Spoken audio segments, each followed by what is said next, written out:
Halo semuanya, perkenalkan saya Nisha Ramwati dengan NPM 240330100085 berasal dari Prodi Teknologi Pangan UPN Veteran Jawa Timur. Jadi tugas ini digunakan untuk memenuhi ujian tengah semester dari mata kuliah Bahasa Indonesia yang diampu oleh dosen kami yaitu Bu Sahro yang berasal dari kelas G531.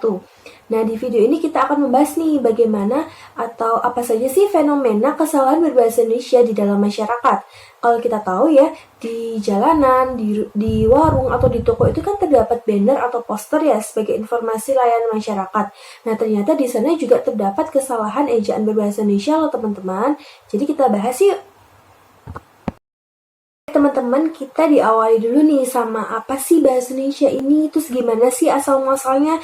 Jadi bahasa Indonesia ini berasal dari bahasa Melayu, di mana bahasa Melayu ini telah lama digunakan sebagai lingua franca di Asia Tenggara. Jadi pada Kongres Pemuda tahun 1928, bahasa ini akhirnya resmi diakui sebagai bahasa persatuan bangsa, teman-teman, melalui Sumpah Pemuda. Jadi pergantian antara bahasa Melayu menjadi bahasa Indonesia ini menandakan identitas nasional yang kuat.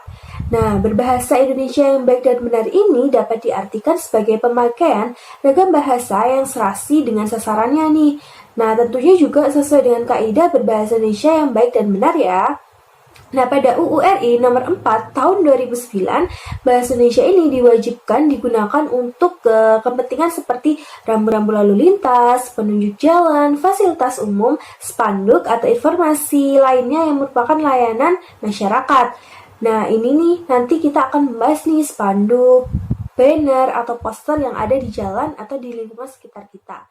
Nah, baik, di sini tuh juga terdapat fenomena berbahasa pada ruang publik loh teman-teman. Tapi ini juga dipengaruhi oleh kesalahan ejaan bahasa Indonesia, seperti kesalahan diksi, juga strukturnya. Jadi faktor-faktor ini tuh juga disebabkan oleh minimnya pengetahuan atau pemahaman tentang penggunaan EYD, KBBI, atau PUBI. Nah, di sini terdapat beberapa contoh yang saya berikan, yaitu yang pertama, di sini terdapat banner yang bertuliskan kata praktek. Nah, ini menggunakan E ya. Nah, di sini tuh salah ya teman-teman, karena kata baku dari kata praktek sendiri menurut KBBI adalah menggunakan kata I, jadi adalah praktik. Sehingga kalau kita di lingkungan akademis, adanya itu praktikum, bukan praktekum.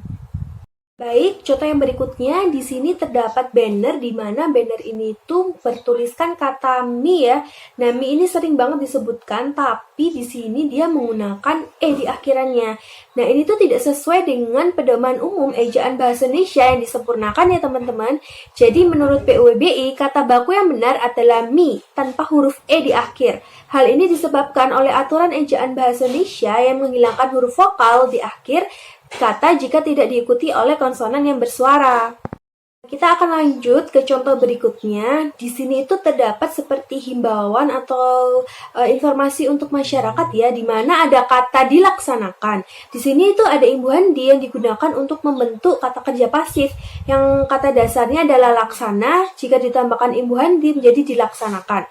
Nah, ini tuh digabung ya teman-teman, berbeda dengan ketika di ini merujuk ke kata depan untuk menunjukkan tempat gitu, seperti di sekolah, di warung, itu kata di-nya tidak digabung ya teman-teman. Jadi yang benar di sini kata dilaksanakan yang di-nya dipisah itu harusnya digabung jadi dilaksanakan.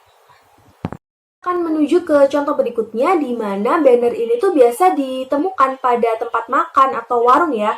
Nah, terdapat penulisan yang salah nih, yaitu ada huruf OE pada kata warung. Nah, di sini itu merupakan ejaan lama bahasa Indonesia Van Ophusen, di mana ejaan ini tuh sudah tidak lagi digunakan pada era sekarang.